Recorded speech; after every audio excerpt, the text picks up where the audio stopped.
हमने भागवत में जाना था कि महारथी कर्ण दुर्योधन से कहते हैं कि मैं हर चीज़ में अर्जुन से श्रेष्ठ हूँ, चाहे वो धनुष हो, चाहे वो दिव्यास्त्र हो, चाहे शरीर हो, चाहे कोई और ही कारण क्यों ना हो, मैं हर जगह अर्जुन से श्रेष्ठ हूँ।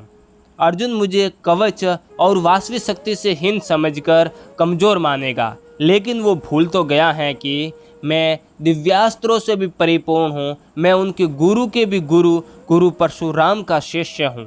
लेकिन महारथी कर्ण बताते हैं कि मैं एक चीज़ में अर्जुन से कम हूँ। वो कौन सी चीज़ है जिसमें महारथी कर्ण अर्जुन से पिछड़ जाते हैं, ये जानने के लिए आप हमारा वीडियो पूरा देखिएगा। और अभी तक आपने हमारा वो पहला भाग नहीं देखा है तो देख लीजिएगा, आपको लिंक डिस्क्रिप्शन बॉक्स में मिल जाएगी। तो अब हम जानते हैं कि महारथी कर्ण अर्जुन से किस श्रेणी में या किस वस्तु से कम है। तो फिर चलिए शुरू करते हैं वीडियो। मैं हूं आपका दोस्त रतन सिंह और आप देख रहे हैं हिस्ट्री फैक्ट।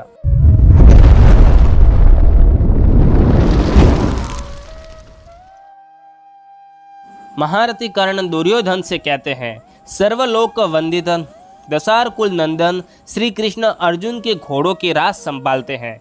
वीर, उनके पास अग्नि का दिया हुआ सुवर्ण भूषित दिव्य रथ है जिसे किसी प्रकार नष्ट नहीं किया जा सकता। उनके घोड़े भी उनके समान वेगशाली हैं। उनका तेजस्वी ध्वज दिव्य है जिसके ऊपर सबको आश्चर्य में डालने वाला वानर बैठा रहता है। श्री कृष्ण जगत के श्रेष्ठ सारथी हैं। वे अर्जुन के उस रथ की रक्षा करते हैं। उन्हीं वस्तुओं से हीन होकर मैं पांडु पुत्र अर्जुन से युद्ध की इच्छा रखता हूँ। अवश्य ये युद्ध में शोभा पाने वाले राजा शल्य श्री कृष्ण के समान हैं। यदि ये मेरे सारथी का कार्य कर सके तो तुम्हारी विजय निश्चित है। शत्रुओं से सुगमता पूर्वक जीते न जा सकने वाला राजा शल्य मेरे सारथी हो जाए और बहुत से छकड़े मेरे पास गिद्ध की पांखों से युक्त नाराज पहुँचाते रहे। राजेंद्र भरत श्रेष्ठ उत्तम घोड़ों से जुते हुए अच्छे अच्छे रथ सदा मेरे पीछे चलते रहे। ऐसी व्यवस्था होने पर मैं गुणों में पार्थ से बढ़ जाऊंगा। शल्य भी श्री कृष्ण से बड़े छड़े हैं और मैं भी अर्जुन से श्रेष्ठ हूँ। शत्रु वीरों का संहार करने वाले दशार वंशी श्री कृष्ण अश्व विद्या के रहस्य को जिस प्रकार जानते हैं, उसी प्रकार महारथी शल्य भी अश्व विज्ञान के विशेषज्ञ हैं। बाहुबल में मद्रराज शल्य की समानता करने वाला दूसरा कोई नहीं है। उसी प्रकार अस्त्र विद्या में मेरे समान कोई भी धनुर्धर नहीं है। अश्व विज्ञान में भी शल्य के समान कोई नहीं है। शल्य के सारथी होने पर रथ अर्जुन के रथ से बढ़ जाएगा। ऐसी व्यवस्था कर लेने पर जब मैं रथ पे बैठूंगा उस समय सभी गुणों द्वारा अर्जुन से बढ़ जाऊंगा। कुरुश्रेष्ठ, फिर तो मैं युद्ध में अर्जुन को अवश्य जीत लूंगा। इंद्र सहित संपूर्ण देवता भी मेरा सामना नहीं कर सकेंगे। शत्रुओं को संताप देने वाले महाराज, मैं चाहता हूं कि आपके द्वारा यही व्यवस्था हो जाए। मेरा यह मनोरथ पूर्ण किया जाए। अब आप लोगों का यह समय व्यर्थ नहीं बीतना चाहिए। ऐसा करने पर मेरी संपूर्ण इच्छाओं के अनुसार सहायता संपन्न हो जाएगी। भारत, उस समय मैं संग्राम में जो कुछ करूंगा उसे तुम स्वयं देख लोगे। युद्ध स्थल में आए हुए समस्त पांडवों को निश्चय ही मैं सब प्रकार से जीत लूंगा।